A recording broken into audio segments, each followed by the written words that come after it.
Hello you guys, how's y'all from Mega here today. I really want to discuss this video in a certain manner. It's really about mental health and how it's really an ongoing thing for people, and I really preach and try to hit home for people because this subject also hits home for me too. And before I start on this video, I really don't do videos on other people for the most part. That is, if you're new to this, if you've seen this video, also I'm not attention grabbing. I'm just trying to make a point, if that makes sense, or anything like that. I just really want to talk about these two YouTubers that really made me feel good on my worst days, and that is Ethical World Network and Kobanamon 456. And if you don't know these two prominent YouTubers, Kobanamon hit a million like a while ago. He does Sonic related content. I'll have his channel link down below if you want to see his content.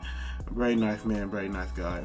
And Ethical World Network, I remember subbing to him like in 2014, and the first video that I ever saw from him was the action replay thing for 3DS, because I was looking at new products, so I really wanted to see him. His video popped up, and I remember he was living in the shelter situation, and that's neither here or there. I'm just reminiscing at the point.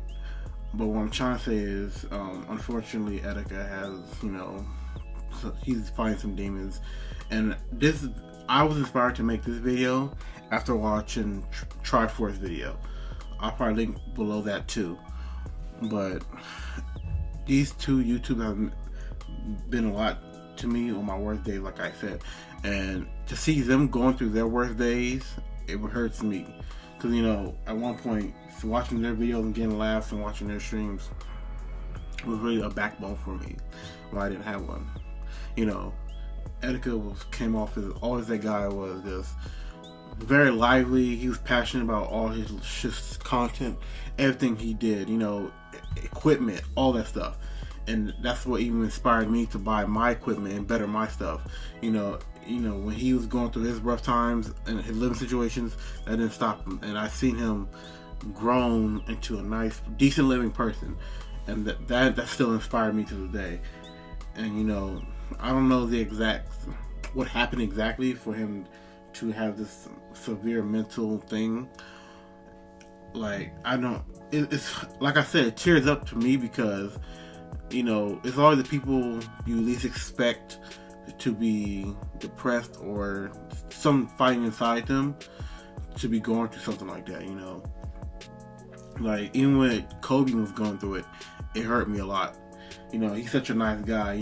I learned Kobe through Etika, and that's really, Kobe's energy and how he's so.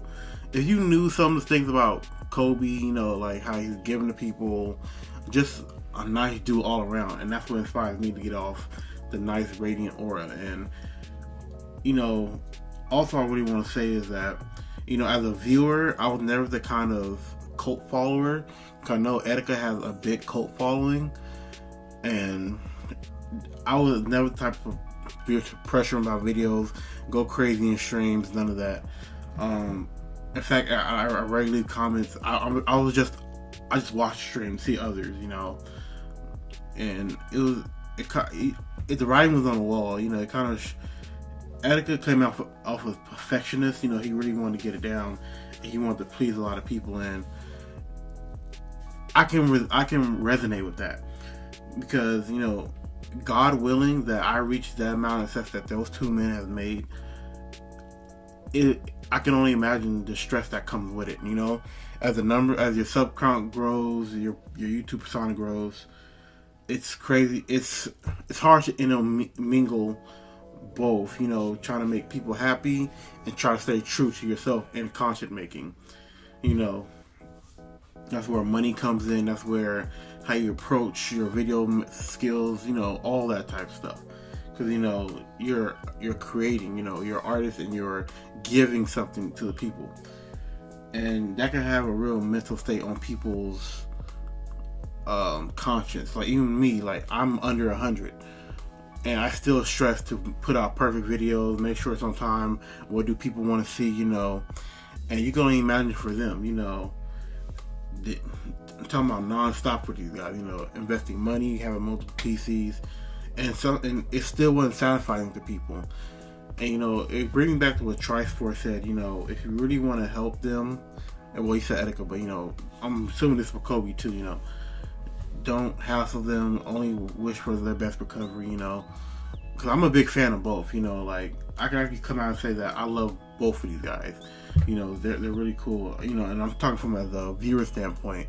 It's just really sad to see people crack. You never want to see somebody crack. Because as a result, people deleting their channels, going MIA for a couple months. I wish it didn't have to come to this, and I really want to remember them by just saying that thank you for everything you have done for my darkest times. Because even with some subjects they touched on, like I said, it hit home for me, and people just do not know. Like, content creators are not machines; they're real people. Just like even creators outside of YouTube, they're real people. So always, to those people that emphasize not stressing over trying to please them, if that makes sense, like they don't rush you for content. It comes when it comes, and they're very satisfied when they get the content.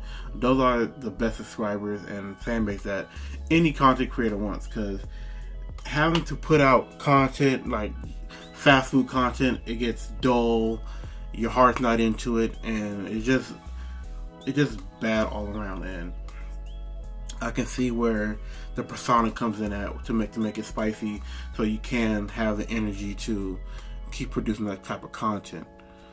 But all in all, I really love these two guys, and I really hope the best for their mental health in these mental stages. Because I know sometimes your mental state could be fixed, but it won't heal permanently, if that makes sense. I really hope they return, if they even do return. If they don't return to YouTube, I honestly respect it, and I treasure what they gave me thus far. So, and again, I'm just saying from my point of view as a viewer, because I was on Twitter saying I was tearing up when I found out Etika was going through such a bad time. Like, I don't want to go through that again. Especially with two prominent content creators that I can how I put this, I can feel them on a lot of shit. And so that's all I really gotta say. I hope anybody that come across this video, if they do come across this video, I'll be blessed to even that they see it. But that's all I really gotta say. I'm Hydra Alpha Omega, and yeah, just make sure you check up on know the difference between a persona and the real person, because sometimes it can become a crazy outcome. But have a good day. Goodbye.